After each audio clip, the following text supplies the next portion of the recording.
Hello friends, welcome to UPCI SS prime.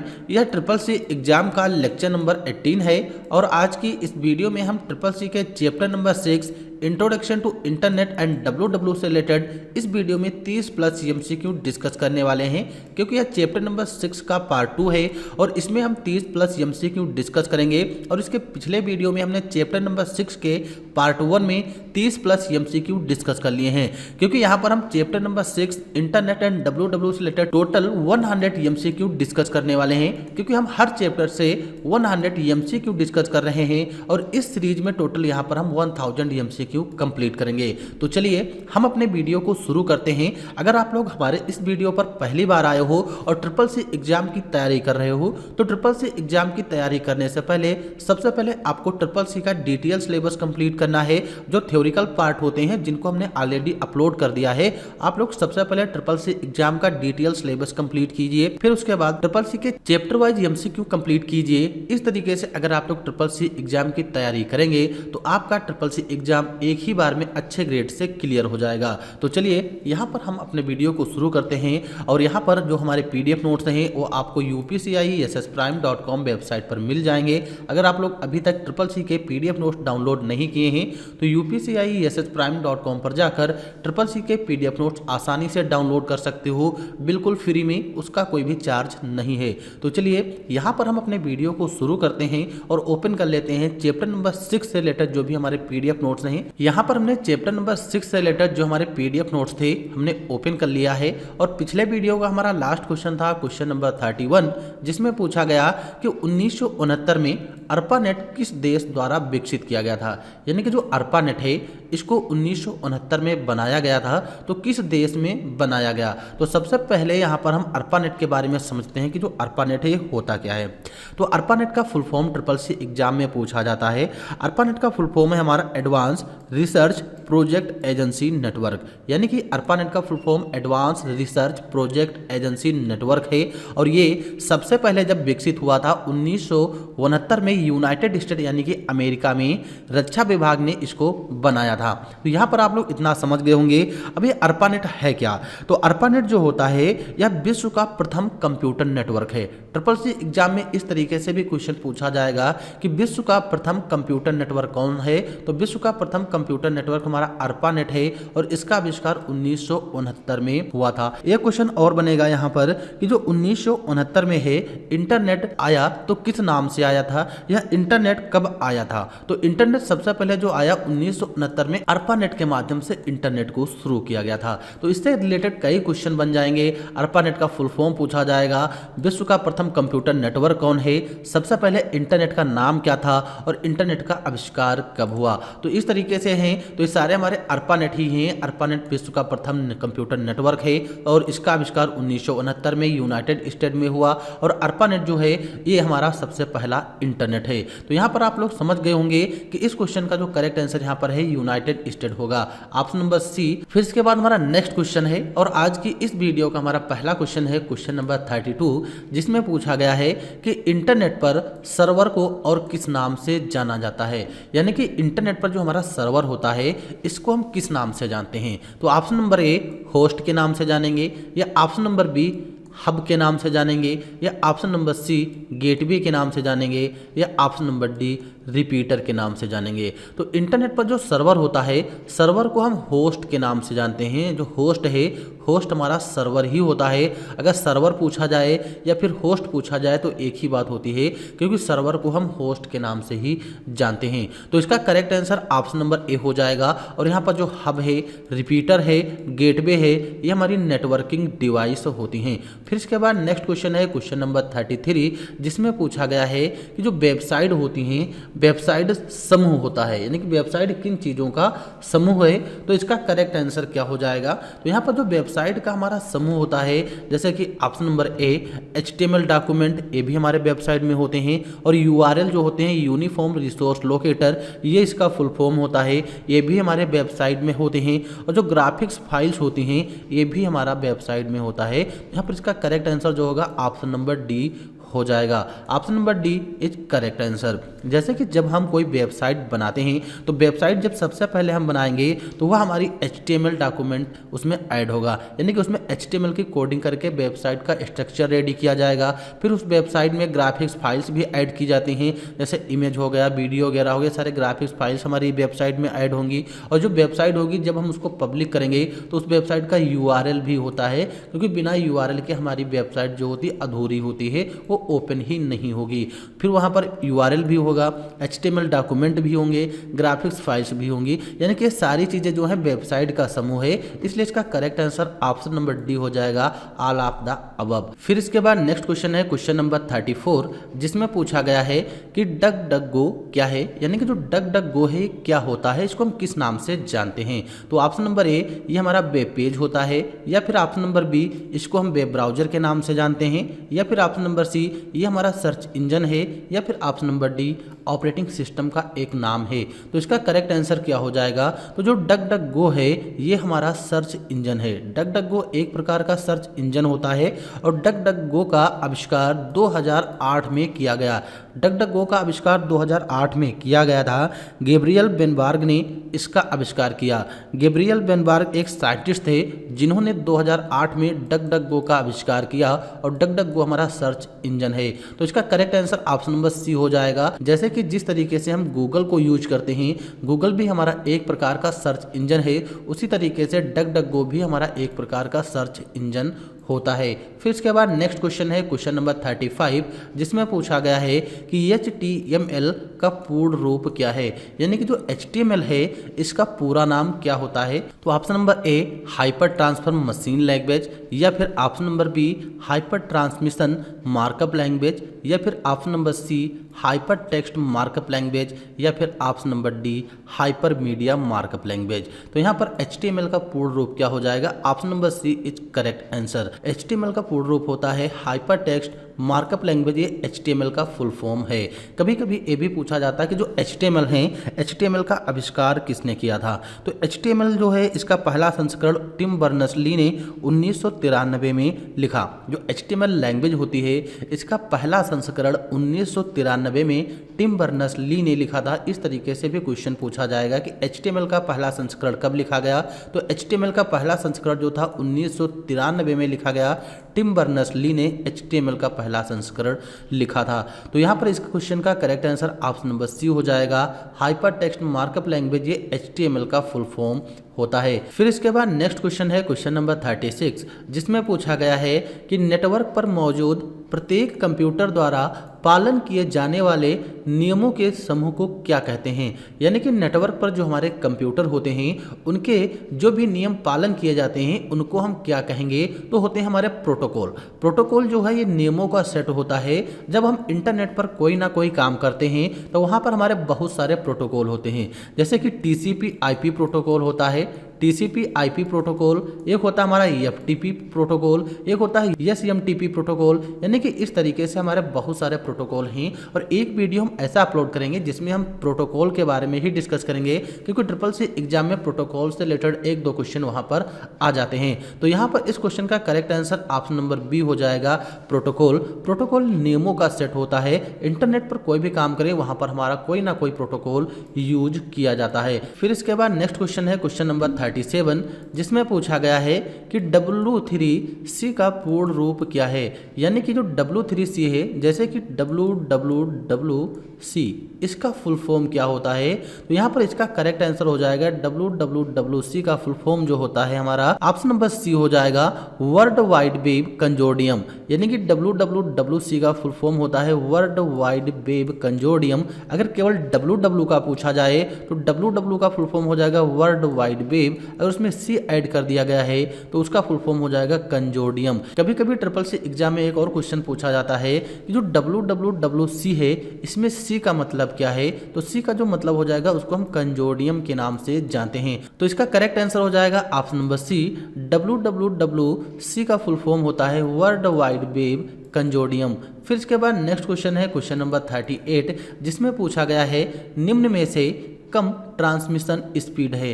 यानी कि जब हम इंटरनेट पर काम करते हैं तो वहाँ पर बहुत सारी केबल्स यूज की जाती हैं, तो उसमें ट्रांसमिशन की स्पीड सबसे कम कौन से केबल में होती है।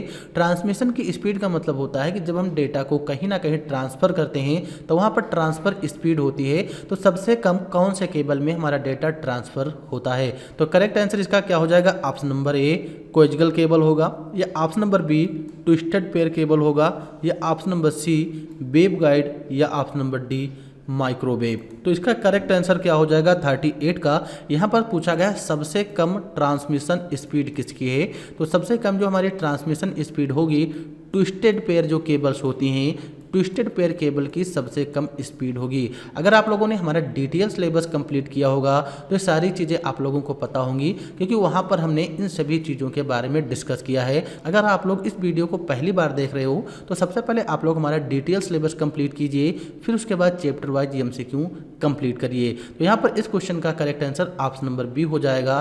ट्विस्टेड पेयर केबल्स जो होती है इसमें सबसे कम ट्रांसमिशन स्पीड होती है। फिर इसके बाद नेक्स्ट क्वेश्चन है क्वेश्चन नंबर 39, जिसमें पूछा गया है कि TCP प्रोटोकॉल हमें फाइल भेजने और प्राप्त करने में मदद करता है। यानी कि जो TCP प्रोटोकॉल होता है जिसका full form transmission control protocol है, क्या हमें इंटरनेट पर फाइल भेजने और प्राप्त करने में मदद करता है। तो इसका करेक्ट आंसर हो जाएगा ऑप्शन नंबर बी फॉल्स, क्योंकि जो TCP IP होता है यह इंटरनेट पर फाइल को भेजने के लिए यूज नहीं किया जाता है, बल्कि वहां पर गंतव्य पाथ बताता है। लेकिन जो फाइल भेजने का काम होता है वो हमारा FTP प्रोटोकॉल होता है, जिसका फुल फॉर्म होता है फाइल ट्रांसफर प्रोटोकॉल।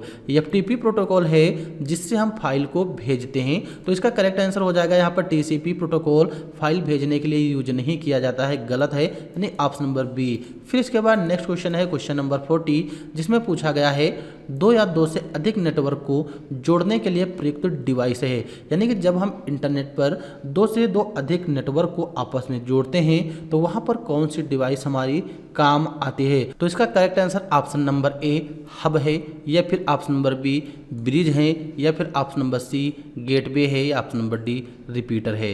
तो इसका जो करेक्ट आंसर हो जाएगा ऑप्शन नंबर सी गेटवे। जो गेटवे होता है जब दो नेटवर्क आपस में संचार करते हैं तो वहां पर उनको जोड़ने का काम हमारा गेटवे करता है। तो इसका correct answer option number C हो जाएगा। और यहाँ पर जो हमारे हब ब्रिज रिपीटर गेटवे हैं ये सारी हमारी नेटवर्किंग डिवाइस होती हैं। जब एक नेटवर्क बनाया जाता है तो इन सभी डिवाइस का यूज वहाँ पर किया जाता है। लेकिन यहाँ पर दो या दो से अधिक नेटवर्क को अगर जोड़ना है तो वहाँ पर हम गेटवे का यूज करते हैं। तो इसका correct answer option number C हो जाएगा। फिर इसके बाद नेक्स्ट क्वेश्चन है क्वेश्चन नंबर 41, जिसमें पूछा गया है कि कौन नेटवर्क बिना सर्वर के कार्य कर सकता है। यानी कि यहाँ पर जो चार ऑप्शन दिए गए हैं, जैसे हमारी रिंग टोपोलॉजी हो गई, स्टार टोपोलॉजी हो गई, बस टोपोलॉजी हो गई, तो इसमें ऐसी कौन सी टोपोलॉजी है जो नेटवर्क बिना सर्वर के कार्य करता है, यानी कि वहाँ पर सर्वर की ज़रूरत नहीं होती है। तो इसका करेक्ट आंसर क्या हो जाएगा, क्वेश्चन नंबर 41 जो है इसका करेक्ट आंसर ऑप्शन नंबर ए हो जाएगा। यानी कि जो हमारी रिंग टोपोलॉजी है, रिंग टोपोलॉजी बिना सर्वर के कार्य कर सकता है। तो करेक्ट आंसर ऑप्शन नंबर ए हो जाएगा। फिर इसके बाद नेक्स्ट क्वेश्चन है क्वेश्चन नंबर 42, जिसमें पूछा गया है कि शैक्षणिक संस्थाओं के लिए डोमेन नेम क्या है। यानी कि जब हम इंटरनेट पर कोई भी वेबसाइट ओपन करते हैं तो वहाँ पर आप लोगों ने देखा होगा किसी किसी में .in लगा होता है, किसी किसी में .com लगा होता है। उसी तरीके से यहाँ पर जैसे .com हो गया, .in हो गया, .edu हो गया और .org हो गया। तो इनमें से ऐसा कौन सा डोमेन है जो शैक्षणिक संस्थाओं के लिए यूज किया जाता है। तो शैक्षणिक संस्थाओं के लिए जो हमारा डोमेन यूज किया जाएगा .edu जो है ये शैक्षणिक संस्थाओं के लिए यूज किया जाता है। जो भी हमारी एजुकेशनल साइट होती हैं वहाँ पर .edu लगा होता है। और जो .in दिया गया है ये हमारा इंडियन डोमेन होता है। अगर हम .in देखते हैं तो हमारी इंडियन वेबसाइट होती हैं। .com जो है ये हमारा कॉमर्शियल डोमेन होता है। .com जो है कॉमर्शियल से रिलेटेड जो भी काम होते हैं .com के नाम से वेबसाइट अपनी क्रिएट करवाते हैं। और यहाँ पर जो .org दिया गया है ये ऑर्गेनाइजेशन यानी कि जो संस्थाएं होती हैं वो इसको यूज करती हैं। तो यहाँ पर शैक्षणिक संस्थाओं के लिए जो होगा हमारा .edu होगा, यानी कि .education डोमेन यूज किया जाता है। फिर नेक्स्ट क्वेश्चन है क्वेश्चन नंबर 43, जिसमें पूछा गया है कि फास्ट इथरनेट के साथ जुड़ा हुआ है। यानी कि जो हमारा फास्ट इथरनेट है ये किससे जुड़ा होता है। तो कोएक्सियल केबल से जुड़ा होगा, या फिर ट्विस्टेड पेयर केबल से जुड़ा होगा, या वेवगाइड से से या ऑप्टिकल फाइबर केबल से। तो इसका करेक्ट आंसर क्या हो जाएगा 43 का। तो क्वेश्चन नंबर जो 43 है इसका correct answer option number D हो जाएगा, ऑप्टिकल फाइबर केबल। यानी कि जो फास्ट इथरनेट होता है वह ऑप्टिकल फाइबर केबल से जुड़ा होता है। Correct answer option number D. फिर इसके बाद नेक्स्ट क्वेश्चन है क्वेश्चन नंबर 44, जिसमें पूछा गया है URL क्या है। यानी कि जो URL है, URL क्या होता है। तो URL हमारा एक हार्डवेयर है या सॉफ्टवेयर होता है या address of the web pages है या ऑल ऑफ द अबव है। तो इसका करेक्ट आंसर क्या हो जाएगा, जो URL होता है ये किसी ना किसी वेब पेज का एड्रेस होता है।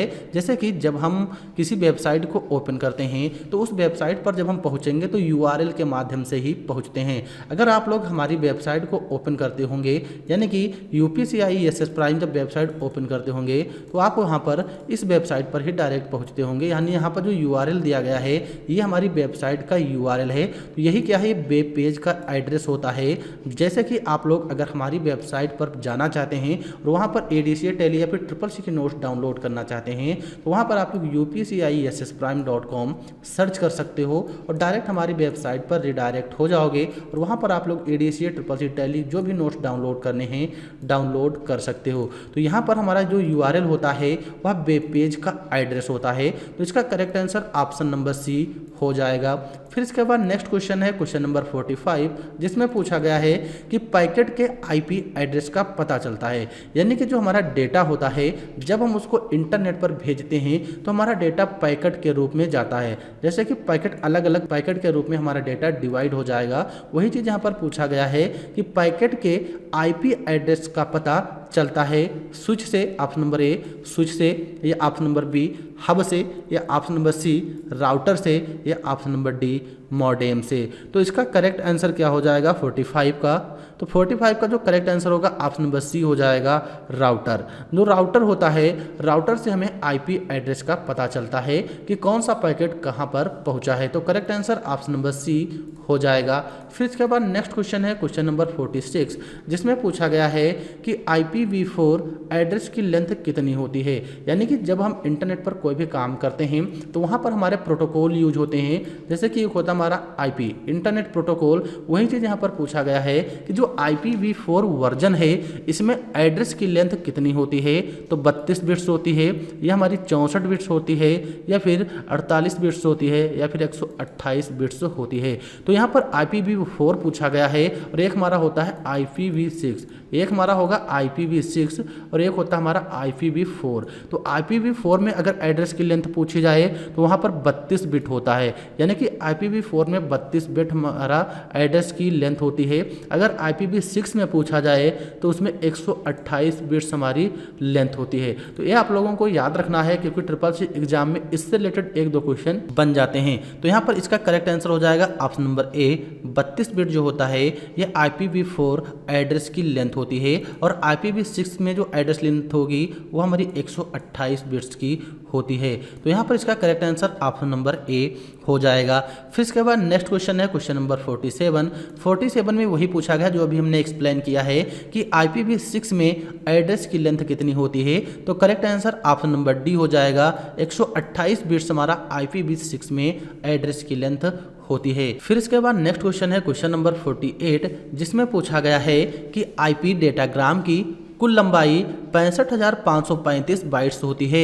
यानी कि जो इंटरनेट प्रोटोकॉल होता है उसमें डेटाग्राम की कुल लंबाई 65,535 बाइट्स होती है। ये हमारा क्या होगा, ट्रू होगा, यानी कि इतनी होती है या नहीं होती है। तो यहाँ पर जो IP डेटाग्राम की कुल लंबाई है 65,535 होती है, बिल्कुल सही है, ऑप्शन नंबर ए ट्रू हो जाएगा।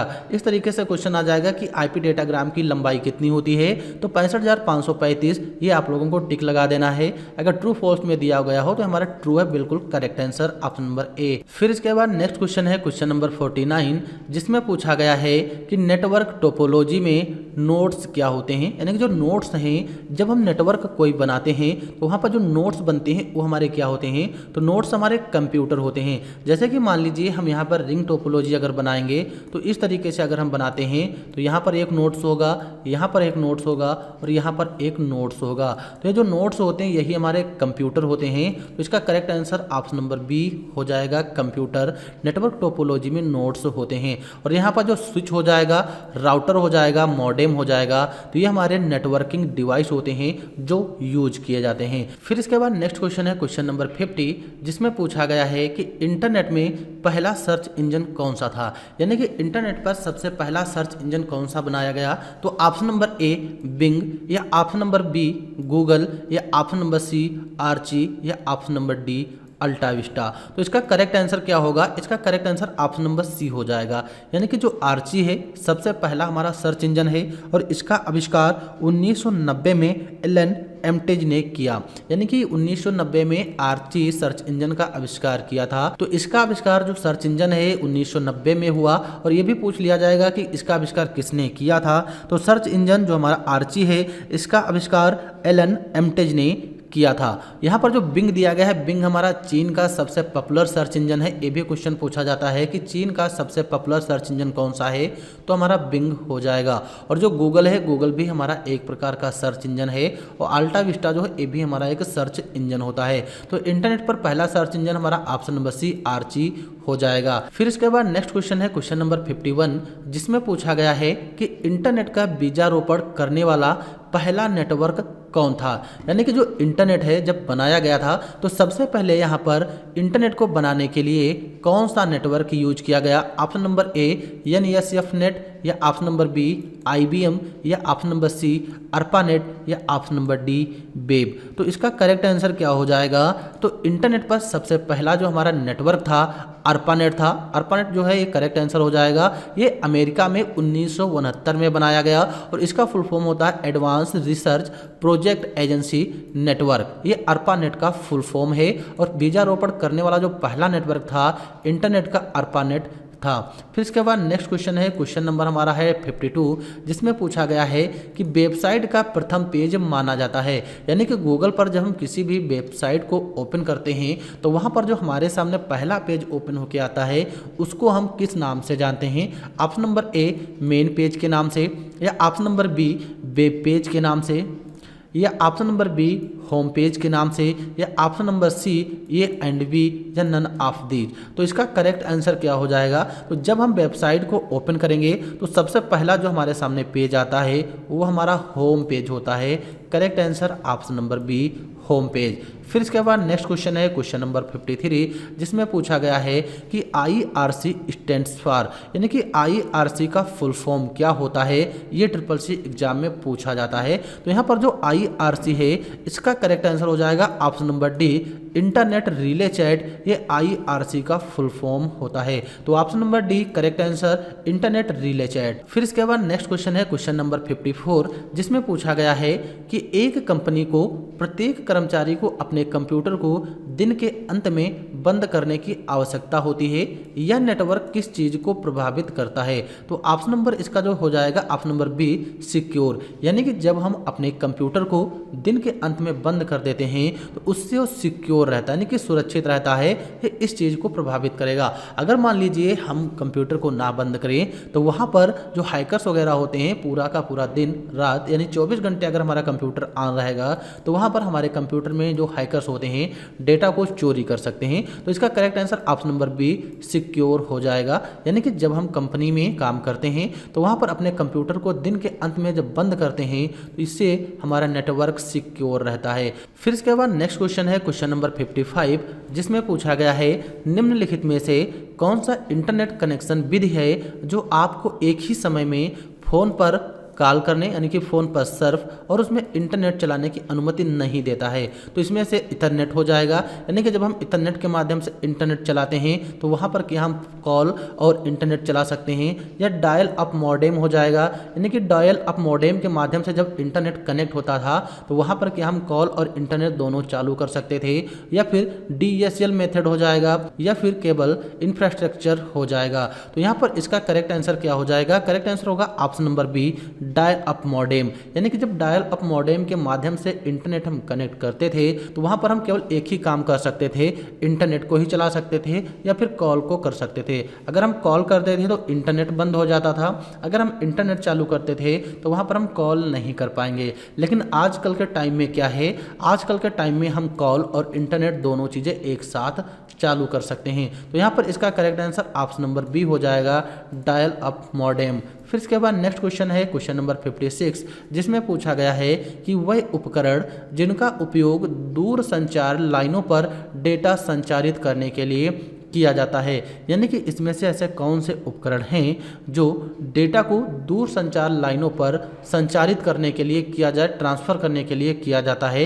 तो ड्राइवर्स हो जाएंगे या ड्राइवर्स बे हो जाएंगे या मॉडेम हो जाएंगे या नन ऑफ दीज हो जाएगा। तो यहाँ पर दूर संचार लाइनों पर डेटा संचारित करने के लिए हम मॉडेम का यूज करते हैं, यानी कि मॉडेम वह उपकरण हैं जिनका उपयोग दूर संचार लाइनों पर डेटा संचारित करने के लिए किया जाता है। तो इसका correct answer option number C हो जाएगा।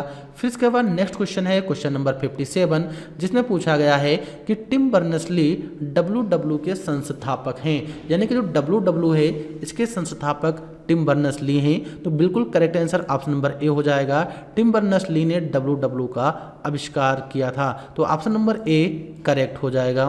फिर इसके बाद नेक्स्ट क्वेश्चन है क्वेश्चन नंबर 58, जिसमें पूछा गया है कि निम्न में से प्रोटोकॉल बंद करने की सिफारिश की गई क्योंकि यह उपयोगकर्ता नाम और पासवर्ड को प्लेन टेक्स्ट में प्रसारित करता था, यानी कि जो यहाँ पर प्रोटोकॉल दिए गए हैं इसमें से ऐसा कौन सा प्रोटोकॉल है जिसको बंद करने की सिफारिश की गई, क्योंकि जो वह प्रोटोकॉल था वह प्रोटोकॉल यूजर के नेम और पासवर्ड को प्लेन टेक्स्ट में प्रसारित करता था। इससे ये हो सकता था कि जो डेटा था, डेटा हमारा चोरी हो सकता था, हैकर्स उस डेटा को चोरी कर सकते थे। तो इसमें ऐसा कौन सा प्रोटोकॉल है जो बंद करने की सिफारिश की गई, क्वेश्चन नंबर 58। तो 58 का जो करेक्ट आंसर हो जाएगा ऑप्शन नंबर सी, यानी कि जो टेलनेट प्रोटोकॉल है, टेलनेट प्रोटोकॉल को बंद करने की सिफारिश की गई क्योंकि यह प्रोटोकॉल यूजर के नेम और पासवर्ड को प्लेन टेक्स्ट में प्रसारित करता था। यहाँ पर एक और क्वेश्चन बन सकता है कि ऐसा कौन सा प्रोटोकॉल है जो यूजर के नेम और पासवर्ड को प्लेन टेक्स्ट में सेंड करता था। तो ऑप्शन नंबर सी टेलनेट ही होगा। तो यहाँ पर correct answer option number C है। फिर इसके बाद नेक्स्ट क्वेश्चन है क्वेश्चन नंबर 59, जिसमें पूछा गया है इंटरनेट से कनेक्ट प्रत्येक कंप्यूटर कहलाता है, यानी कि इंटरनेट से जो भी हमारे कंप्यूटर कनेक्ट होते हैं उनको हम क्या कहते हैं। Option number A client server, या option number B search engine, या option number C web browser, या नन। तो इसका करेक्ट आंसर क्या हो जाएगा, जो इंटरनेट से हमारे कनेक्ट कंप्यूटर होते हैं उनको हम क्लाइंट सर्वर के नाम से जानते हैं, वो हमारे क्लाइंट होते हैं, यानी कि क्लाइंट सर्वर। तो करेक्ट आंसर ऑप्शन नंबर ए हो जाएगा, क्योंकि ये क्वेश्चन कई बार पूछा गया है कि इंटरनेट से जो कंप्यूटर कनेक्ट होते हैं उनको हम क्या कहते हैं, तो उनको हम क्लाइंट सर्वर बोलते हैं, ऑप्शन नंबर ए। फिर इसके बाद नेक्स्ट क्वेश्चन है क्वेश्चन नंबर 60, जिसमें पूछा गया है कि इंटरनेट एक्सप्लोरर एक प्रकार का है, यानी कि जो इंटरनेट एक्सप्लोरर है ये क्या है, ऑपरेटिंग सिस्टम है या हमारा कंपाइलर है या आईपी एड्रेस होता है या ब्राउजर होता है। तो जो इंटरनेट एक्सप्लोरर है ये हमारा एक प्रकार का ब्राउजर है, जैसे गूगल क्रोम हो गया, मोजिला फायरफॉक्स हो गया, ये हमारे ब्राउजर होते हैं। उसी तरीके से इंटरनेट एक्सप्लोरर जो है ये भी हमारा एक ब्राउजर है, और इंटरनेट एक्सप्लोरर ब्राउजर को माइक्रोसॉफ्ट कंपनी ने डिजाइन किया था। लेकिन जो हमारे ऑपरेटिंग सिस्टम आते हैं, यानी विंडोज ऑपरेटिंग सिस्टम है, जिसमें विंडोज 10 ऑपरेटिंग सिस्टम हो गया या विंडोज 11 ऑपरेटिंग सिस्टम हो गया, तो उसमें इंटरनेट एक्सप्लोरर नहीं बल्कि इसके स्थान पर नया ब्राउजर ऐड किया गया है, माइक्रोसॉफ्ट एज। माइक्रोसॉफ्ट एज जो है ये डिफ़ॉल्ट ऑपरेटिंग सिस्टम के साथ हमारा ब्राउजर आता है, और इंटरनेट एक्सप्लोरर जो है जैसे विंडो 7 हो गया, विंडो 8 हो गया, विंडो विस्टा वगैरह हो गए, उसमें हमारा इंटरनेट एक्सप्लोरर ब्राउजर यूज किया जाता था। लेकिन जो नई विंडो है विंडो 10, 11 उसमें हमारा माइक्रोसॉफ्ट एज आता है। तो इंटरनेट एक्सप्लोरर जो है एक हमारा ब्राउजर होता है। Correct answer option number D. फिर इसके बाद नेक्स्ट क्वेश्चन है क्वेश्चन नंबर 61, जिसमें पूछा गया है निम्नलिखित में से कौन सी सेवा पृथ्वी का 3D दृश्य बनाती है, यानी कि इसमें से ऐसी कौन सी टेक्नोलॉजी है जो पृथ्वी का 3D दृश्य बनाती है। तो ऑप्शन नंबर ए स्काइप, या ऑप्शन नंबर बी विकिपीडिया, या option number C Google Earth, या option number D none of these. तो इसका करेक्ट आंसर क्या हो जाएगा, जो पृथ्वी का 3D दृश्य बनाती है। तो option number C Google Earth. आप लोगों ने मोबाइल में यूज भी किया होगा, यानी कि जो गूगल अर्थ होता है यह पृथ्वी को 3D के रूप में कन्वर्ट करता है, यानी कि दिखाता है 3D रूप में, उसका दृश्य रेडी कर देता है गूगल अर्थ। फिर इसके बाद नेक्स्ट क्वेश्चन है क्वेश्चन नंबर 62, जिसमें पूछा गया है कि उपयोगकर्ता किसका प्रयोग करके इंटरनेट पर दूसरे कंप्यूटर से फाइल प्राप्त करते हैं। यानी कि जो यूजर होते हैं, यूजर एक कंप्यूटर से दूसरे कंप्यूटर जब फाइल प्राप्त करते हैं तो वहाँ पर हमारा HTTP काम करता है, या फिर टेलनेट काम करता है, या फिर UTP काम करता है, या फिर EFTP काम करता है। तो इसका करेक्ट आंसर क्या हो जाएगा? तो इसका करेक्ट आंसर हो जाएगा ऑप्शन नंबर डी, क्योंकि वहाँ पर फाइल का ट्रांसफ़र किया जा रहा है और EFTP जो प्रोटोकॉल होता है, फाइल ट्रांसफ़र प्रोटोकॉल, यह हमारा काम करता है। तो जब उपयोगकर्ता इंटरनेट पर दूसरे कंप्यूटर से फाइल प्राप्त करता है तो वहाँ पर हमारा फाइल ट्रांसफ़र प्रोटोकॉल यानी EFTP प्रोटोकॉल काम करता है। फिर इसके बाद नेक्स्ट क्वेश्चन है क्वेश्चन नंबर 63, जिसमें पूछा गया है क्लाउड कंप्यूटिंग इंटरनेट से संबंधित नहीं है। यानी कि जो क्लाउड कंप्यूटिंग सेवा होती है यह हमारे इंटरनेट से संबंधित नहीं है। Option number B correct answer. फिर इसके बाद नेक्स्ट क्वेश्चन है क्वेश्चन नंबर 64, जिसमें पूछा गया है कि लैन के लिए व्यापक रूप से उपयोग होने वाले दो प्रोटोकॉल कौन से हैं। यानी कि जो लोकल एरिया नेटवर्क लैन होता है, जब हम इसका यूज करते हैं तो वहाँ पर ऐसे कौन से दो प्रोटोकॉल हैं जो यूज किए जाते हैं। तो इसका करेक्ट आंसर क्या हो जाएगा? ऑप्शन नंबर डी हो जाएगा। यानी कि जो ईथरनेट होता है और टोकन रिंग होता है, तो जब हम लैन नेटवर्क के माध्यम से नेटवर्किंग करते हैं तो वहाँ पर ईथरनेट और टोकन रिंग जो हमारे प्रोटोकॉल है ये यूज किए जाते हैं। तो इसका correct answer option number D हो जाएगा। लैन के लिए व्यापक रूप से उपयोग होने वाले दो protocol Ethernet and token ring होता है। फिर इसके बाद नेक्स्ट क्वेश्चन है क्वेश्चन नंबर 65, जिसमें पूछा गया है कि HTTP में क्लाइंट से सर्वर को भेजा जाने वाला संदेश है। यानी कि हाइपर टेक्स्ट ट्रांसफर प्रोटोकॉल से जब हम क्लाइंट से सर्वर को कोई भी मैसेज भेजते हैं तो हमारा रिक्वेस्ट कहलाता है, या फिर रिस्पॉन्स कहलाता है, या फिर डिमांड, या फिर ऑल ऑफ द दीज। तो इसका करेक्ट आंसर क्या हो जाएगा? तो हमारा रिक्वेस्ट होता है। यानी कि जब हम क्लाइंट से सर्वर को कोई भी मैसेज भेजते हैं तो हमारा क्या होगा? रिक्वेस्ट कहलाती है। यानी कि हमने क्या किया है? सर्वर से रिक्वेस्ट की है। तो इसका करेक्ट आंसर ऑप्शन नंबर ए हो जाएगा। तो यहाँ पर हमने क्वेश्चन नंबर 65 तक सारे क्वेश्चन आंसर कंप्लीट कर लिए हैं जो चैप्टर नंबर 6 से रिलेटेड हैं। Introduction to internet and WW के टोटल हमने 65 क्वेश्चन कंप्लीट कर लिए हैं इस वीडियो में, क्योंकि हमारा वीडियो काफ़ी बड़ा हो रहा है और हम अगले वीडियो में 66 से क्वेश्चन आंसर देखेंगे। तो चलिए हम मिलते हैं अगले वीडियो में, और वीडियो देखने के लिए आप लोगों का बहुत बहुत धन्यवाद। Thanks for this watching video.